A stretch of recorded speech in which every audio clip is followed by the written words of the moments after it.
Biotic करनी है। But अगर फिर भी पूछे साइज में तो मैक्रोसाइटिक होते हैं बहुत, कौन से, परनीसियस एंड मेगालोब्लास्टिक, ठीक है।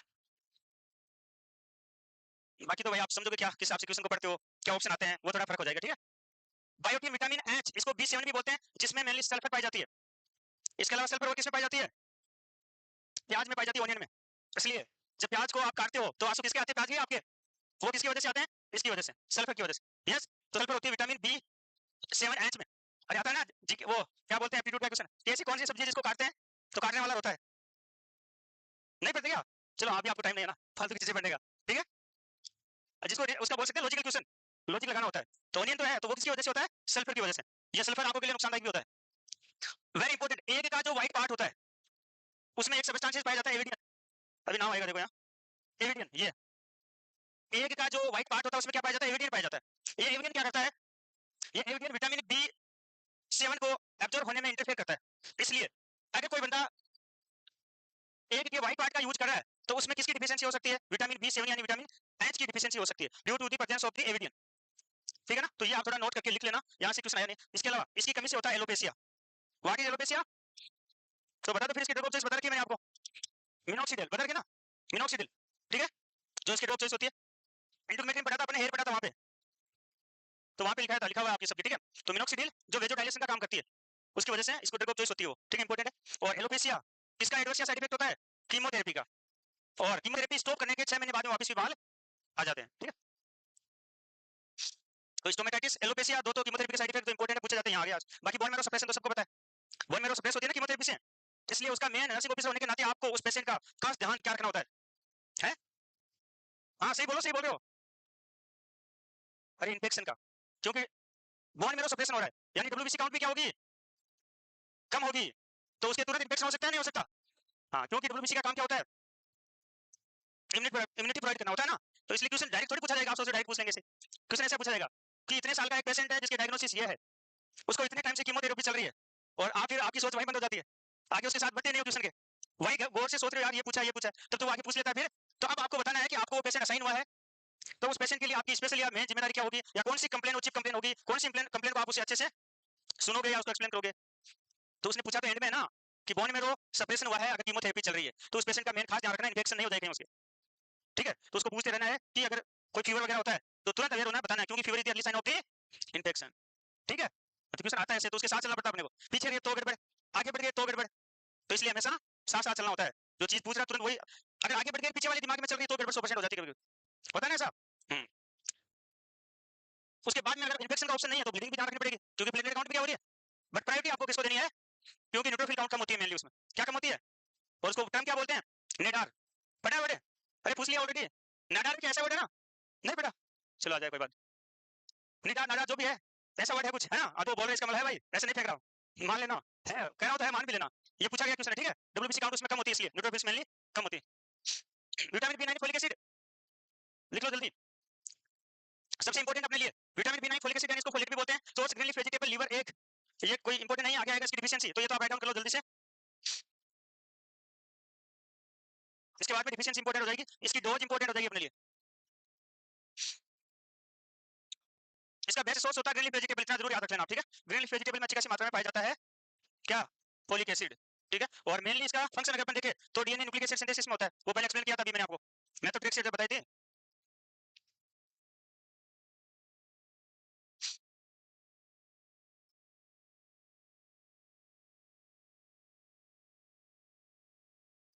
लिख लो भाई सोर्स जल्दी से लिखो, ड्राइड ईस्ट भी है इसमें, ठीक है। तो इसमें न्यूक्लिक ट्यूब याद रख लेना। बाकी मेगालोब्लास्टिक एनीमिया कब देते हैं, डोज कितने देते हैं, डब्ल्यूएचओ के अकॉर्डिंग अलग है थोड़ी डोज अपनी, और मिनिस्ट्री ऑफ हेल्थ एंड जो सोशल वेलफेयर है अपनी को, ठीक है, उसकी थोड़ी डोज अलग है, तो अपने को मेनली तो डब्ल्यूएचओ वाली कंसीडर करनी है। थोड़ा सा डिफरेंस आएगा आयरन की और फोलिक एसिड की डोज में, एलिमेंट्री आयरन पे अलग पड़ते हो ना, 60 mg तो डब्ल्यूएचओ बता रहा है, और अपने इंडिया की अगर बात करें तो 100 mg होता है, ये थोड़ा सा डिफरेंस है, बट अपन ज्यादातर उसी को मानते हैं डब्ल्यूएचओ वाले को। सेम फोलिक एसिड की बात 500 डब्ल्यूएचओ बताता है, और अपने इंडिया के अकॉर्डिंग 500 mg होता है, माइक्रोग्राम एमजी, ठीक है, सॉरी हाँ माइक्रोग्राम एमसीजी, तो आगे आ जाएगा और बता देंगे आपको क्या हो भाई। और यहाँ तीन तो वर्ड थे इसमें, क्या ग्रीन लीफ वेजिटेबल लीवर एक, डेयरी प्रोडक्ट और ड्राइड ईस्ट, लिखो जल्दी लिखो, अभी कौन सी विटामिन ये पूरी करनी है आज अपने को, ठीक है, फिर लास्ट में जल्दी लिखा दूंगा, और तो क्या करूंगा, अच्छा एक और बची है, हो जाएगी तो अपने, ठीक है।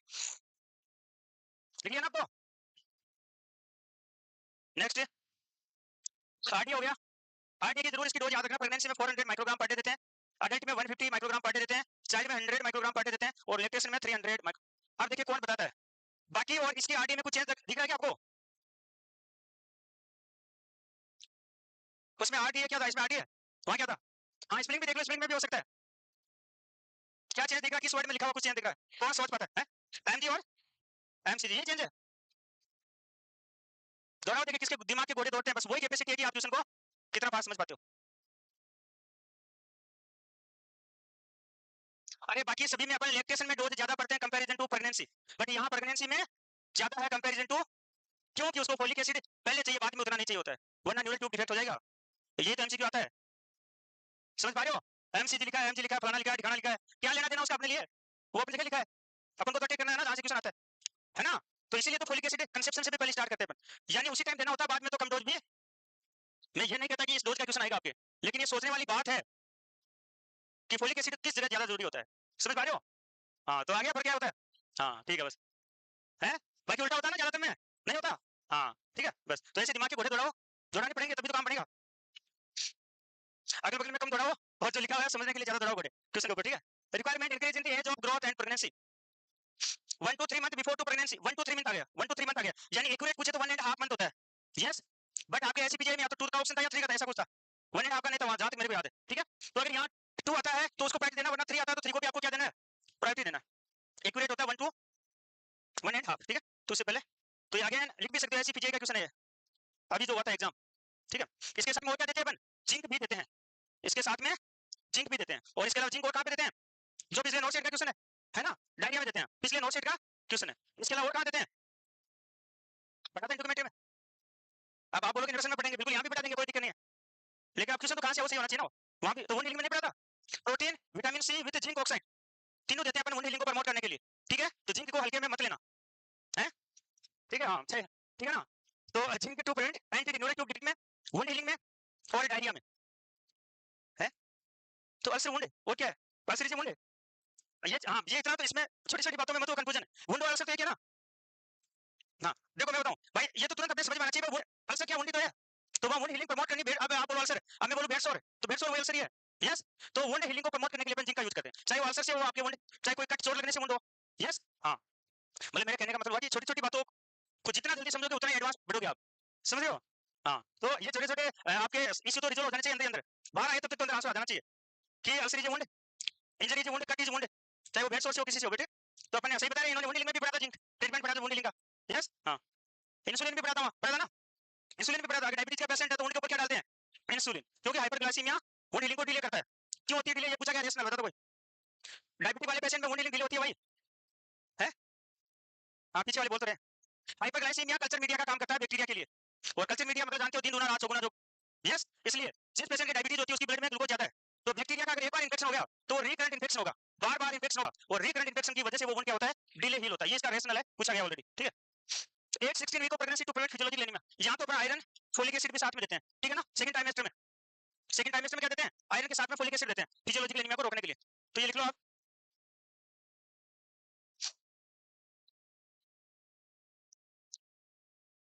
तो अपने फोलिक एसिड आयरन दोनों इंपॉर्टेंट है, कितना इंपॉर्टेंट जितना आप मानो उतना मान लेना, ठीक है? चाहे रोज का पूछो कैसे भी यहाँ से क्वेश्चन आता है, ठीक है? लिख लिया? मैच्योरेशन ऑफ आरबीसी में हेल्प करते हैं, और इसीलिए अगर इसकी कमी होती है तो मेगालोब्लास्टिक एनीमिया होता है, ठीक है? Synthesis of DNA, nucleic acid का सिंथेसिस याद आ गई होगी बात, बताइए मेथोट्रेक्सिट वाली, आगे ना सबको? मेथोट्रेक्सिट का क्या एक्शन होता है? इस फोलिक एसिड को जाके साथ इसके साथ बाइंड हो जाता है, तो फोलिक एसिड फ्री नहीं होता, तो अपना काम नहीं कर पाता, इसका काम होता है न्यूक्लिक एसिड का फॉर्मेशन करना, और जब तक न्यूक्लिक एसिड का फॉर्मेशन नहीं होता किसी भी सेल का मल्टीप्लिकेशन नहीं होता, उसकी ग्रोथ नहीं होती है, इसलिए अपन मेथोट्रेक्सिट का यूज करते हैं एक्टोपिक प्रेगनेंसी में।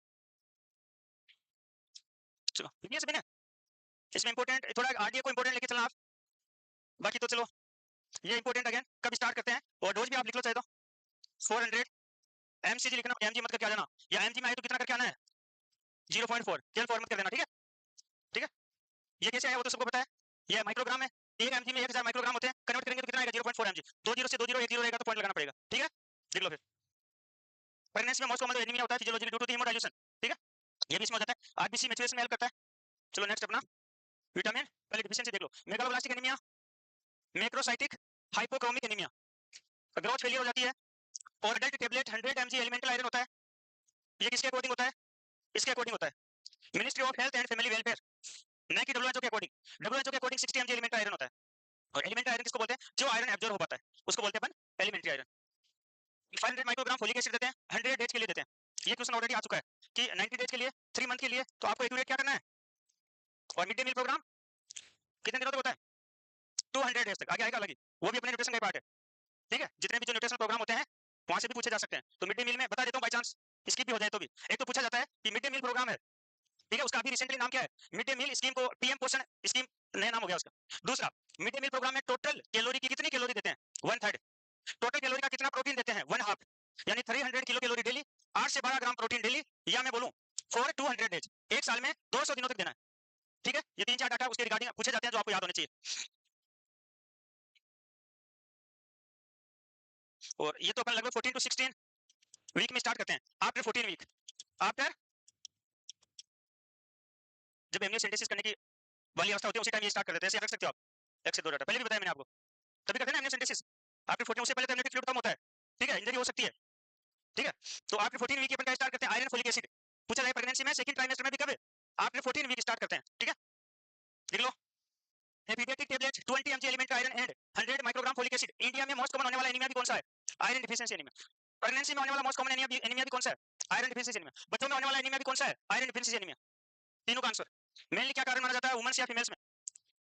भाई मेंस्ट्रुएशन की वजह से ब्लड लॉस से तो होता है, बट फिर भी आयरन दे रहे हैं, फिर भी कवर नहीं हो रहा, यानी डाइटरी हैबिट, जैसे मैंने बताया था टी वगैरह का सेवन करना। चाय क्या करती है? चाय और दूध इसके अब्सॉर्प्शन को इनहिबिट करते हैं, अल्टर करते हैं, इंटरफेयर करते हैं। ठीक है, इसलिए जब भी आयरन लिया जाता है तो हमेशा सिट्रस फ्रूट्स के साथ में लेना होता है। और इससे पिछले वाले नौसेट का एमसीक्यू, लेमन जूस के साथ में।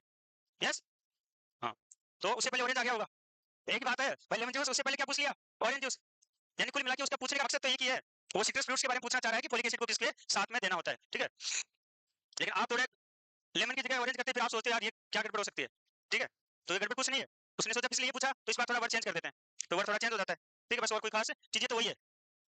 ये लिख लिया? लिख लो भाई, लिख लिया? नो, चलो ठीक है, एक और बची अभी विटामिन अपनी, ये और लिख लो नीचे। डब्ल्यूएचओ के अकॉर्डिंग ये होता है 60 mg। अभी तक इसी को करेक्ट और सही माना गया अपने 60 mg को अकॉर्डिंग टू डब्ल्यूएचओ। ठीक है, क्योंकि वो डेवलप्ड कंट्री के अकॉर्डिंग है, बट इंडिया अभी डेवलपिंग कंट्री है, इसलिए यहाँ ज्यादा देनी पड़ रही है डोज। वो डेवलप्ड कंट्री है तो उनको डोज कम से भी काम चल रहा है, इनमें बहुत कम होता है। लोग क्या करते हैं अपनी डाइटरी हैबिट से, अपने नॉलेज से पहले कवर करते हैं, इसलिए वो कम देना पड़े। यहाँ इंडिया में तो गड़बड़ है ना, तो यहाँ डोज ज्यादा देनी पड़ रही है। ठीक है, ये भी लिख लो आप नोट करके। 60 mg प्लस लिखा है मैंने 400 माइक्रोग्राम, ये फोलिक एसिड होता है और ये एलिमेंट्री आयरन होता है। ठीक है, तो अकॉर्डिंग टू डब्ल्यूएचओ। अब अपने आगे लास्ट विटामिन B12 है। ठीक है, बिल्कुल टाइम पे चल रहा है भाई, बस आज विटामिन बी तो अपनी 2 कंप्लीट हो जाएगी। ठीक है, इसका नाम क्या होता है? साइनो या मिथाइलोकोबालामिन, यानी कोबाल्ट पाया जाता है, इतना सा थोड़ा याद रखना है। It is complex organometallic compound with a cobalt atom. Cobalt इसमें पाया जाता है। Help in synthesis of fatty acid in myelin, myelination of the nerve. Nerve के ऊपर जो शीट पाई जाती है माइलिन शीट कवरिंग, उसमें ये क्या करती है? रेडियल माइलिन ओपन होंगे उससे तो जाता है छलांग लगाते हुए, सिग्नल है। हाँ, तो उसमें बड़ी हेल्प होती है इसकी। इसके अलावा आरबीसी सिंथेसिस में भी लिख लो आप। आरबीसी सिंथेसिस में सोर्स की बात करें तो एनिमल प्रोडक्ट हो गए, डेयरी प्रोडक्ट हो गए। किसमें डिफिशियंसी होगी?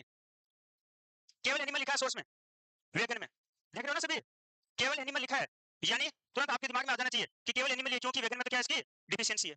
ठीक है, लीवर 120 to 130 माइक्रोग्राम पर 100 ग्राम मीट में, बट यहाँ वेजिटेबल का नाम ही नहीं आ रहा। अब अलग अलग तरीके से, अलग अलग टाइप से बता रहा हूँ भाई, कैसे भी याद रहे, लेकिन आपको ये याद रहे कि विटामिन B12 की कमी वेगन में होती है, वेजिटेरियन में होती है। ठीक है, क्वेश्चन तो वही आएगा। तो ये लिख लो एक बार।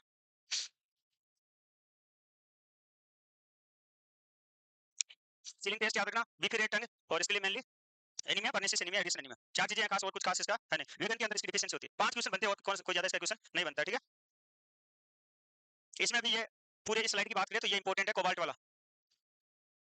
कैसा एलिमेंट है कोबाल्ट? Trace element. यस, और किसको बोलते हैं ट्रेस एलिमेंट? कितने से कम देते हैं तो ट्रेस बोलेंगे? 100, क्या लिखूं आगे?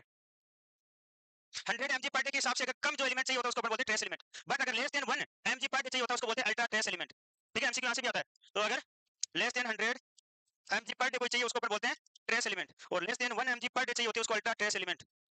ठीक है, और इससे ज्यादा चाहिए वो किसमें आ जाता है? मैक्रो एलिमेंट में। पढ़ते हैं ना, मिनरल न्यूट्रिएंट के टाइप पढ़ते थे अपन।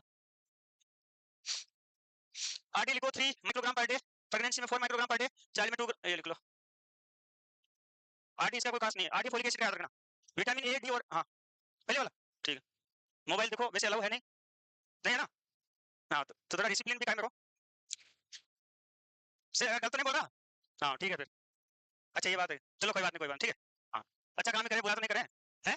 ठीक है भाई, ये लिखिए सभी ने, आगे बढ़ते हैं। हाँ तो आरडी किस याद रखना है, अगेन मैं लिख देता हूँ, विटामिन ए का आरडी याद कर लेना भाई, विटामिन ए, विटामिन डी, इसके अलावा विटामिन बी9, इन 3 का तो आपको आरडी याद रहना ही है, ठीक है। इसका आरडी पूछा जाता है, सबसे इंपॉर्टेंट विटामिन बी9 फोलिक एसिड, बाकी इसका भी लिख लो, उतना इंपॉर्टेंट है नहीं, लिख लिया। अभी काफी सारी चीजें इसके बारे में, थोड़ी स्पीड बढ़ाओ तो बता दो पूरी, ठीक है ना? हाँ लो लिखो फिर नेक्स्ट। और 3 चीजें हैं देखो, एडल्ट में 3 माइक्रोग्राम, 4 माइक्रोग्राम प्रेगनेंसी में, चाइल्ड में 2, और लैक्टेशन में भी सेम ही है। अभी कईयों के मन में आ रहा होगा, बच्चा पूछ नहीं रहे किस लैक्टेशन में, तो प्रेगनेंसी और लैक्टेशन में सेम है, ठीक है। हाँ तो 3, 4 और 2 लिख लिया। हाँ एब्जॉर्प्शन स्टोरेज की बात करें, वेरी वेरी इंपॉर्टेंट, 2-3 बातें लिख लेना यहाँ। एक तो इसके लिए क्या चाहिए होता है, इंट्रिंसिक फैक्टर, तो आपको हाँ इसी में कर लेना आप, तो ठीक है ना। इंट्रिंसिक फैक्टर क्या होता है, जरूरी होता है। टर्मिनल इलियम में क्या होता है, एब्जॉर्ब होता है, ठीक है। और क्रोन्स डिजीज मोस्ट कॉमन किस पार्ट को, या सोरियासिटी कोलाइटिस मोस्ट कॉमन किस पार्ट को अफेक्ट करती है, सही है क्या? सही बोल रहा हूँ? आप कोई नहीं बोल रहे, या क्रोन्स डिजीज मोस्ट कॉमन किस पार्ट को अफेक्ट करती है, सही बोल रहा हूँ?